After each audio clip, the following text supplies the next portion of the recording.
Yes, assalamualaikum warahmatullahi wabarakatuh. Apa kabar semua teman-teman Lopet Mania di seluruh Indonesia? Mari kita berbagi tips-tips lagi seputar Lopet ya, Lopet Mania. Tapi sebelumnya saya mengucapkan terima kasih bagi yang suka selalu nyimak-nyimak video saya di YouTube, dan juga terima kasih banyak buat subscribe lama dan baru yang tetap selalu menunggu konten-konten saya ya. Dan kemarin juga ada masuk ya, Om kok ada pertanyaan ya, Om kok main Lopetnya berhenti ya? Enggak pernah berhenti ya. Burung satu-satunya burung lomba yang nggak pernah saya tinggalin adalah ini, dia Lopet.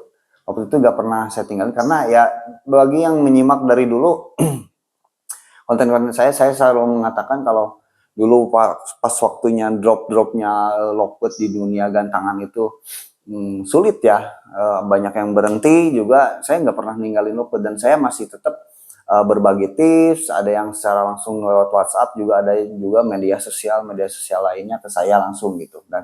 Dan masih banyak kok, masih banyak yang belanja produk ke saya, masih banyak yang belanja Lopet ke saya, masih banyak gitu untuk playernya. Dan mungkin ya, ini saya jawab hari ini, saya mau aktif lagi, mudah-mudahan saya kedepannya juga ada waktu senggang kita bikin konten-konten lagi dan memberikan kebermanfaatan untuk Lopet Mania seluruh Nusantara ya, berbagi tips sedikit lah seputar pengalaman saya ya di dunia Lopet. Nah, apa yang kita bahas sekarang, Om? Kemarin ada pertanyaan langsung ke WhatsApp saya, karena mungkin di komentar-komentar di YouTube atau di konten saya mungkin ada banyak yang nggak dibales ya, karena mohon maaf banget gitu, karena memang saya nggak on YouTube gitu kemarin-kemarin, dari bulan-bulan kemarin mungkin udah lama ya. Nah, terus ada pertanyaannya seperti ini, apakah Lopet cabul itu bisa dilombakan, dan mungkin gimana sih cara penanganannya untuk si Lopet cabul biar tetap performa di gantangannya itu dia stabil gitu. Nah, pertanyaannya, kalau memang burungnya mau dibikin lomba, ya kita ada cara khusus, karena berbeda dengan burung yang mungkin nggak cabul ya. Mungkin nggak cabul, dia hanya hanya settingan dan ada yang dimandikan dan ada yang lain. Nah, beda lagi dengan burung Lopet yang cabul. Dan biasanya, ini saya sebagai info aja ya kan buat kalian, kalau burung cabul itu bukan burung jelek kalau saya. Karena rata-rata saya main Lopet dari dulu, ada burung cabul yang sedikit, walaupun ada yang sedikit, ada yang banyak, itu durasinya bisa top performa bener-bener panjang dan gacornya minta ampun gitu.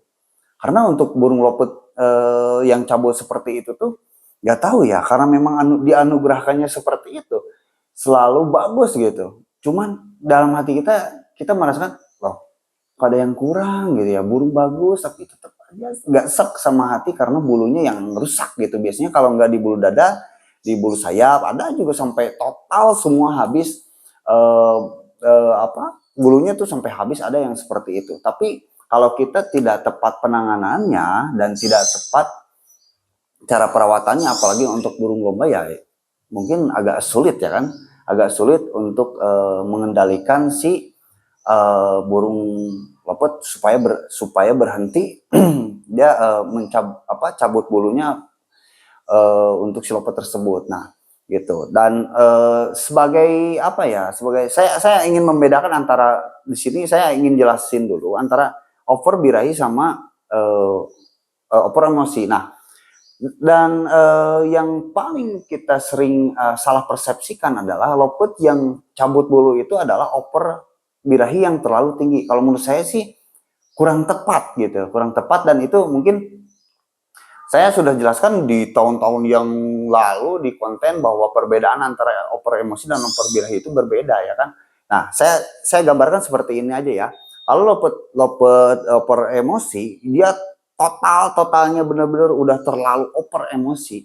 Dia sampai ngering di sangkarnya kalau lagi bunyi, kalau lagi ngekek, atau kalau benar-benar sampai total over emosinya, dia sampai cabutin bulu. Nah, gitu. Perbedaannya sama over birahi itu beda gitu. Kalau misalkan over birahi yang terlalu tinggi, biasanya si burung nelor pakan sendiri. Dia nelor sendiri walaupun nggak dikasih jantan atau nggak dikasih gelodok.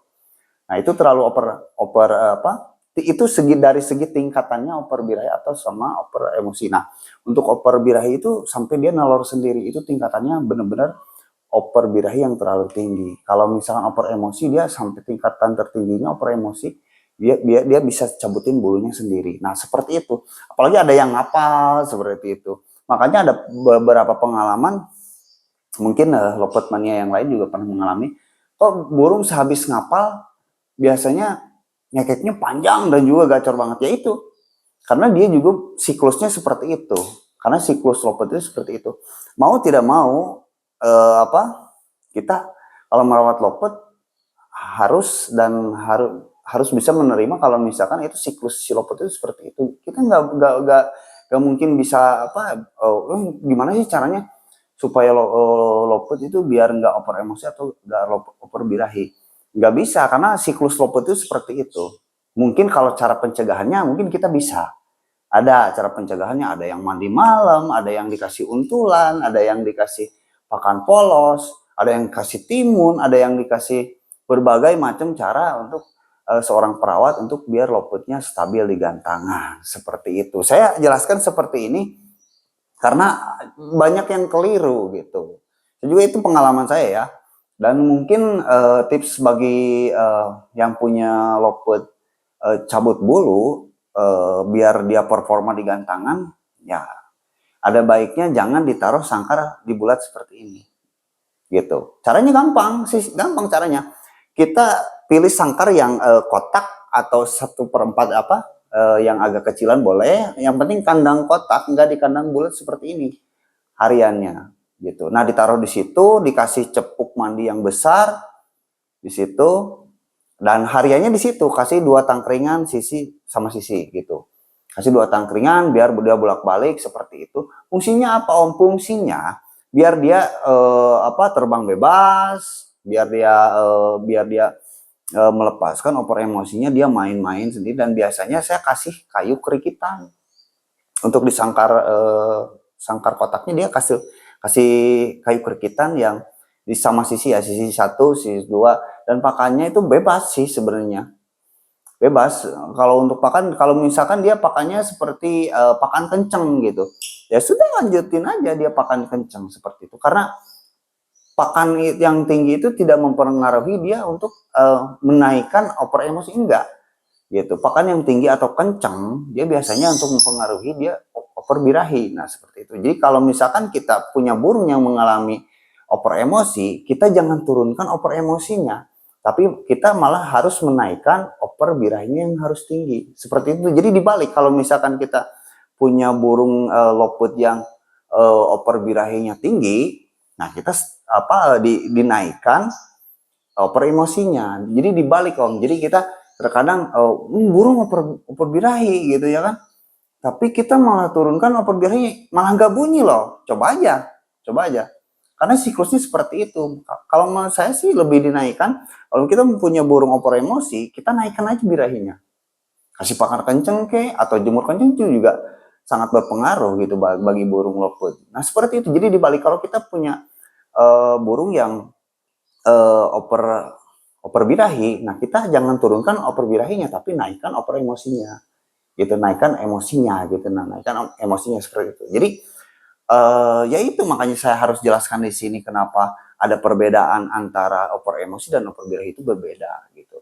Tapi keduanya sama-sama harus kita alami, dan mungkin kita selalu alami di siklus lopet. Itu mau tidak mau kita harus mengalami. Karena ya seperti itulah dunia lopet gitu. Oke, semoga sedikit tips bermanfaat untuk kalian semua di sini. Ada satu kata ya buat kalian pemain lopet, kalian boleh menyerah, tapi tidak untuk di lopet. Terima kasih. Salam Lopet Mania. Saya Naik Permana, YMP Bird Official. But yes.